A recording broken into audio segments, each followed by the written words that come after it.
Hello student, कैसे हैं? केमन आছেন? केम छो? मैं तुषार सर जी मैथ्स में एक और बार आप लोग का स्वागत करता हूं और ऐसे ही करता रहूंगा।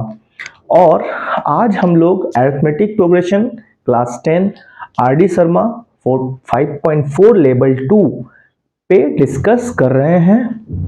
और आज हम लोग फिर से 3 क्वेश्चंस पे डिस्कस करेंगे। और हम लोग ऐसा इसलिए भी कर रहे हैं और आरडी शर्मा इसलिए क्योंकि बहुत बार ऐसे होते हैं कि एनसीईआरटी और आईएएस सवाल तो आप लोग करते हैं, पर कोई दूसरा एक बुक को भी आप लोग को फॉलो करना चाहिए ताकि बेसिक्स जो डिफरेंट टाइप्स ऑफ क्वेश्चंस उसको कर सकें। चलिए, इस पे तो हम लोग अभी बहुत डिस्कस करेंगे।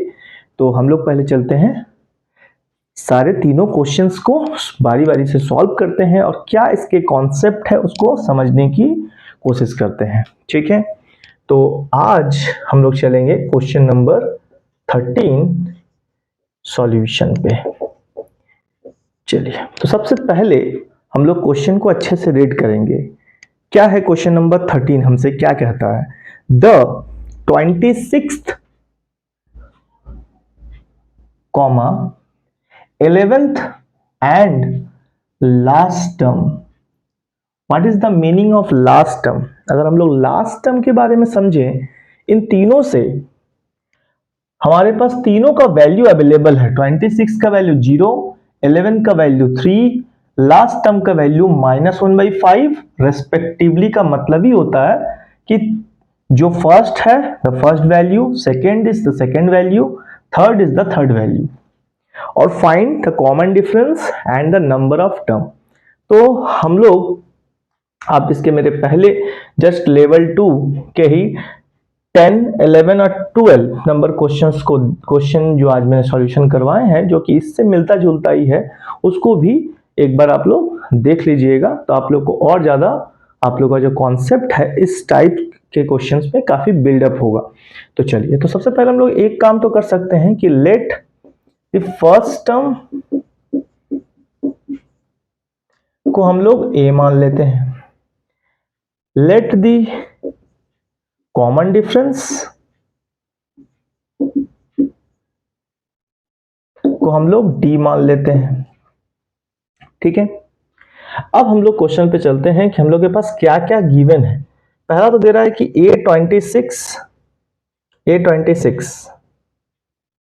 A26 क्या है? 0। यहां से मुझे A और D के बीच में एक रिलेशन मिलेगा, उसको मैं निकाल लूंगा। और हम लोग को इसके बारे में पता ही है कि ये क्या है, ये जनरल टर्म है किसका? AP का, जो कि nth टर्म फाइंड करता है।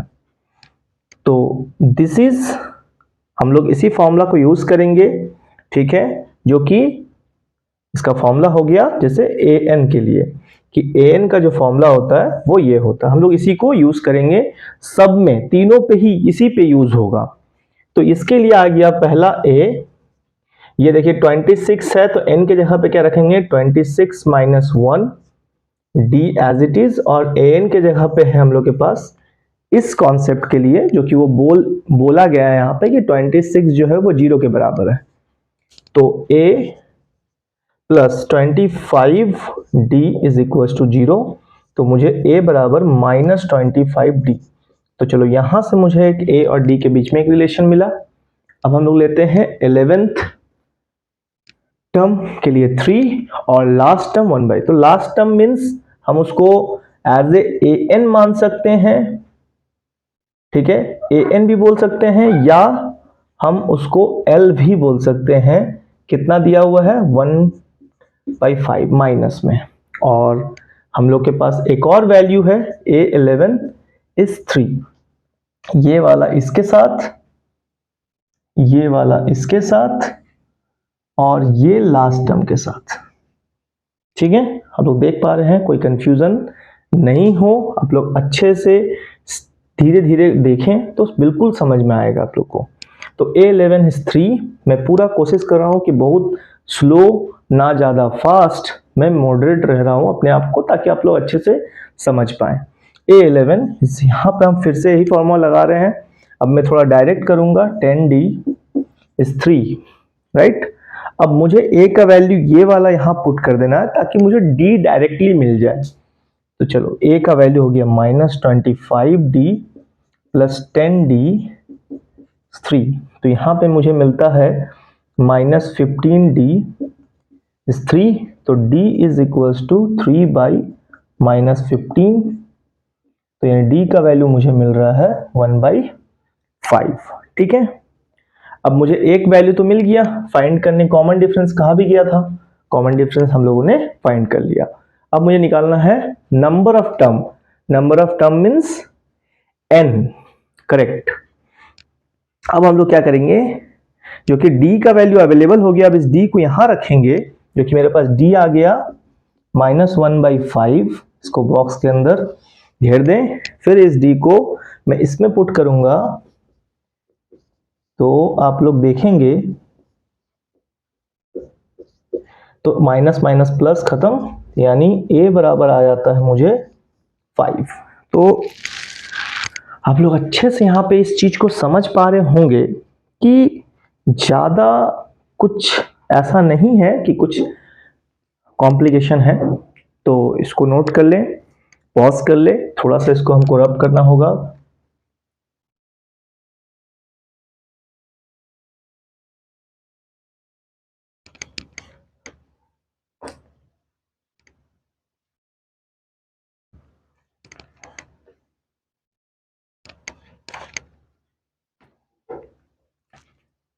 क्या है, अब हम लोग के पास a और d अवेलेबल है, मुझे निकालना है टर्म। तो फिर से मैं क्या यूज करूंगा, इस बार हम लोग के पास जो l था लास्ट टर्म, अब हम लोग उसको यूज करेंगे। l इज इक्वल टू था 1/-5, ठीक है। तो अब l, अब हम लोग जानते हैं कि लास्ट टर्म यानी कि an, तो यहां पे अब डायरेक्टली हम लोग यूज कर सकते हैं क्या, कि an is equals to a plus n-1 और d, an के जगह पे हम -1/5, a के जगह पे हम लोगों ने 5 निकाल के रखा है, n के जगह पे n रखना है क्योंकि मुझे नंबर ऑफ टर्म चाहिए, और d के जगह पे हम लोगों को मिला 1/5 नेगेटिव में।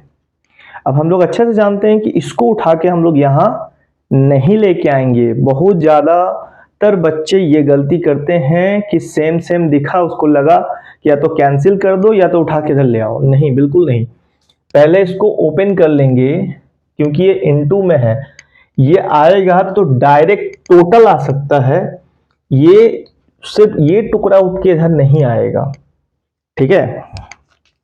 समझ पा रहे हैं आप लोग?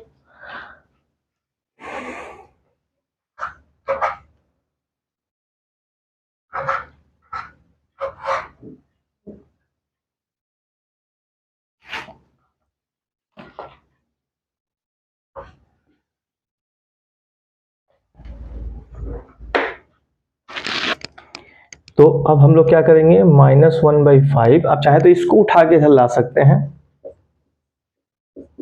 तो ये हो जाएगा -n/5, ये इधर आएगा +1/5, ठीक है।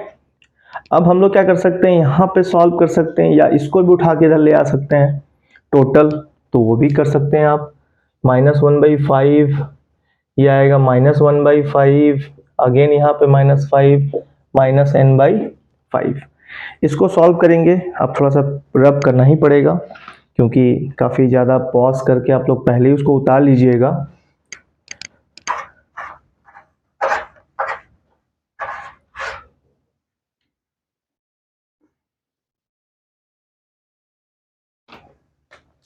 यहाँ पे अब हम लोग लेंगे एलसीएम, आएगा 5, तो ये तो सारा का सारा -1 और ये हो जाएगा 25 -n/5। अब आप लोग एक चीज नोटिस कर सकते हैं, ये 5 ऊपर भी जाएगा तो यहाँ इनटू में आएगा, तो इसका मतलब है कि ये 5 और ये 5 डायरेक्टली कट हो सकता है, क्योंकि दोनों अब p/q के फॉर्मेट में है। अब इधर में हम लोग के पास आ रहा है -27, यहाँ आ रहा -n, minus minus cancel, n equals to 27। तो हम लोग के पास जो कॉमन डिफरेंस था वो क्या आया था, I think so common difference हम लोग को बस था -1/5। तो यही दो हम लोग को निकालने को कहा गया था, तो ये हम लोगों ने निकाल लिया। चलिए 13 नंबर के बाद हम लोग चलेंगे, अब इसको रब करेंगे, पॉज करिए, उतारिए, चलेंगे 14 नंबर की तरफ।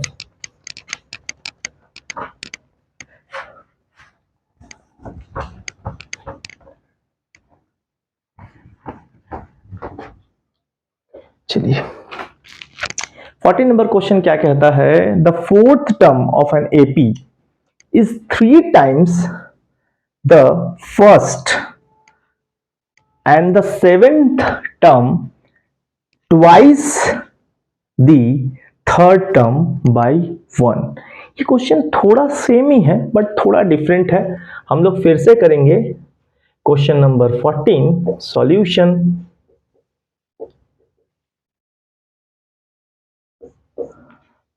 और क्या क्या है हम लोग के पास, फिर से वैसे ही लिख देंगे, let the first term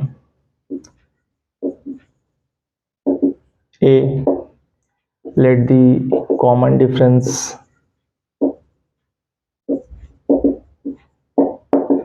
D। और अब स्टेटमेंट को लेंगे धीरे धीरे कि fourth term of an AP यानी A4 is 3 times the first, 3 times the first. अब देख रहे हैं कि कुछ नहीं, बस रीड करना है, जो वो बोल रहा है वो कर देना है। वो बोले प्लस करो, प्लस कर दो, माइनस करो, माइनस कर दो, मल्टीप्लाई करो, मल्टीप्लाई, डिवाइड, डिवाइड, वो जो बोल रहा है बस उसको कर देना है, ठीक है। और अगर नहीं समझ में आता है तो बार बार थोड़ा प्रैक्टिस करे, अपना पेशेंस लूज ना करे कि मुझसे नहीं बनेगा, मैं इस टाइप का क्वेश्चन नहीं बना सकता। ये चीज मन में ना लाइए, बिकॉज कि अगर ऐसा सोचते हैं तो कहीं ना कहीं आप मैथ से अपना इंटरेस्ट खो बैठेंगे। और एक बार अगर आप अपना इंटरेस्ट खो बैठते हैं तो फिर आपको मैथ्स के साथ ज़्यादा इंटरेक्ट नहीं कर पाएंगे, लेकिन वो सही नहीं। आपको कोशिश करते रहना चाहिए कि मुझे ये समझ में आएगा, मैं एक क्वेश्चन नहीं बना, ठीक है, मैं दूसरा क्वेश्चन बनाऊंगा, मैं ट्राई करता रहूंगा, मैं कैसे भी करके मैं समझने का कोशिश करूंगा, ठीक है। चलिए तो ये हो गया मेरा फर्स्ट स्टेटमेंट। तो सेकंड को भी हम लोग यहाँ लिख लेते हैं कि एटलीस्ट है क्या। सेवेंथ टर्म यानी फिर से A7 एक्सीड, एक्सीड मतलब होता है वो बड़ा है सेवेंथ और वो बढ़ रहा है, twice the third, twice the third, और वो कितना बढ़ रहा है भाई, 1। तो दिस इज आवर 2 इक्वेशंस। अब इन दोनों से हमें कहीं ना कहीं फिर से A और D का रिलेशन निकालना है और हमें यहां से सॉल्व करना है first term A and common difference D। मतलब यहां पे अब मुझे nth टर्म नहीं फाइंड करना है, लेकिन एग्जाम में आपसे हो सकता है कि nth टर्म भी पूछ दे। तो यहां पे अब आएगा A प्लस n-1, n के जगह पे है 4, तो हम लोग यहां डायरेक्टली अब लेते हैं 3D, यहां पे आता है 3A।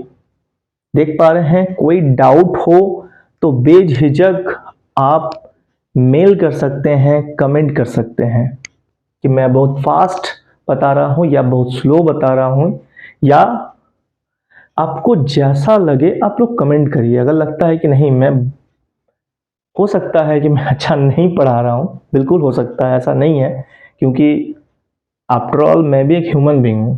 तो मुझे ऐसा लगता है कि कम से कम यार पूरे समुंदर का एक बूंद भी किसी के पास नॉलेज शायद होता नहीं है, लेकिन हमको इसका मतलब ये नहीं कि हमें छोड़ देना चाहिए। कि मुझे ऐसा लगता है कि मैं आप लोग के लिए कुछ कर सकता हूं, तो इसलिए मैं कोशिश कर रहा हूं कि आप लोग मैथ्स को, मेरा बस एक ही मोटो रहता है कि मैंने जिस तरीके से मैथ्स को समझा, मैंने ट्राई किया बहुत ज़्यादा कि समझ सकूं, तो आप लोग भी इस चीज़ को समझ पाएंगे।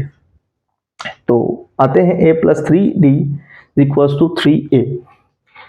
तो A को इधर लेके चले जाएंगे तो 3A minus A, this is 2A other side, और ये ऑलरेडी 3D है, तो मुझे 3D इस 2 को फिर ले आऊंगा नीचे, तो दिस इज ए। तो मुझे ए और डी का एक रिलेशन फाइंड होता है। अब इसमें आएंगे, इधर क्या हमसे कह रहा है, a प्लस 6d। यहां तक तो अब तक तो ये चीज को आप बहुत अच्छे से समझ गए होंगे। यहां जो होता है वो एक कम कर दिया जाता है फॉर्मूला के हिसाब से, a n-1 और d। a क्या है भाई, a है, n की जगह पे 7-1 और d। तो बार बार मुझे ठीक नहीं लगता है कि आप लोग इसको थोड़ा सा फास्ट करिए, क्योंकि एग्जाम में भी आप इसको डायरेक्टली यहां लिख सकते हैं।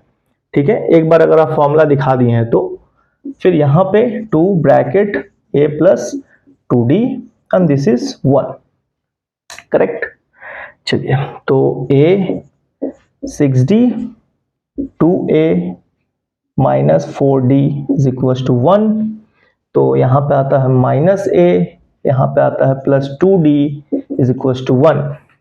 a का वैल्यू अब यहां रख देना है मुझे, minus 3d by 2 plus 2d is equal to 1। अब हम लोग एलसीएम लेके सॉल्व कर सकते हैं इसको, 2 माइनस 3d और ये आ जाएगा 4d बराबर 1। तो यहां पे आएगा मुझे 1d by 2 is equal to 1। So that means d is equal to 2। तो मुझे d का वैल्यू क्या मिलता है, 2। अब इस d के वैल्यू को हम लोग यहां पुट कर देंगे तो a मिल जाएगा इजीली, तो 2 कैंसिल।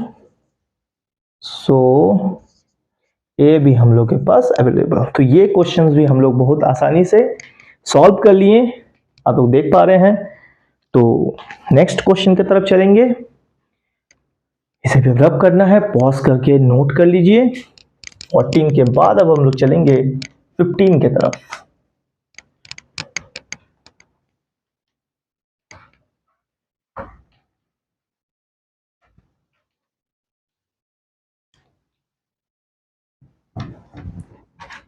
चलिए, अब फटाफट 15 और क्लास को यहीं पे एंड करेंगे लास्ट क्वेश्चन के साथ। Find the second term. अच्छा, तो चलो यहां पे भी एक बात तो है कि क्वेश्चन नंबर 15 हम लोग सॉल्व कर रहे हैं, सॉल्यूशन जो है वो 15 का है। Last question, find the second term, यानी मुझे a2 निकालना है। तो सबसे पहले तो मेरा काम वही होगा कि पहले तो फर्स्ट टर्म मान लेते हैं,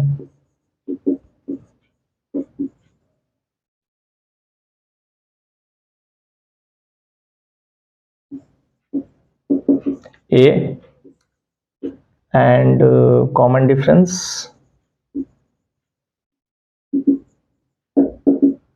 d। अब क्वेश्चन पढ़ेंगे, सेकेंड टर्म फाइंड करना है, नेक्स्ट टर्म फाइंड करना है।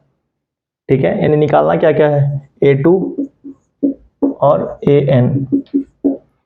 ठीक है, आप इस तरीके से एग्जाम में भी दिखा सकते हैं कि मुझे ये निकालना है, ये मैंने माना, और आप स्टेटमेंट के हिसाब से जाएंगे कि हुज सिक्स्थ टर्म इज 12।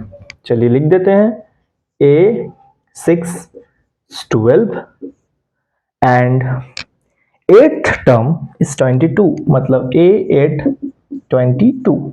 फिर से हमें यहां पे मिलेगा a प्लस 6 माइनस 1 d बराबर 12, यानी a plus 5d is equal to 12। एक इक्वेशन यहां पे मिलेगा a plus 8 minus 1 into d is equal to 22।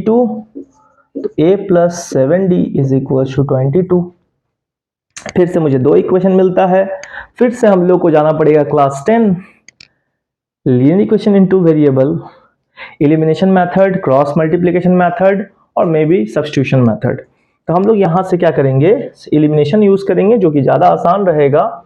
बस इसके नीचे इसको लिखेंगे और एक साइन देंगे बड़ा सा, जो कि माइनस करना है। तो जब भी माइनस करते हैं तो ये अपना साइन बदलता है, अगर यहाँ प्लस है, माइनस, प्लस माइनस, तो a और a कैंसिल, 7 में से 5 2 d 2d, 22 में से 12 minus 10 clear, minus minus cancel, तो d इज इक्वल्स टू 2 5 जा 10, मतलब d का वैल्यू आता है 5। अब हम लोग जो कि कॉमन डिफरेंस निकल चुका है, अब हमें इस वैल्यू को किसी भी एक में पुट करना ताकि हमको a मिल जाए, तो इसी में पुट कर देते हैं।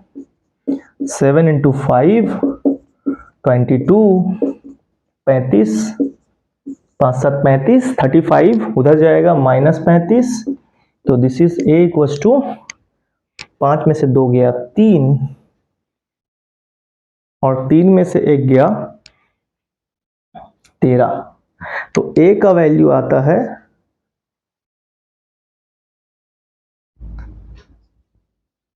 -13, -13। अब हमें क्या निकालना है, a और d अवेलेबल है, सेकेंड टर्म निकालना है और nth टर्म निकालना है। तो इस पार्ट को मुझे करना है रब, और आप लोग नोट करिए पॉज करके।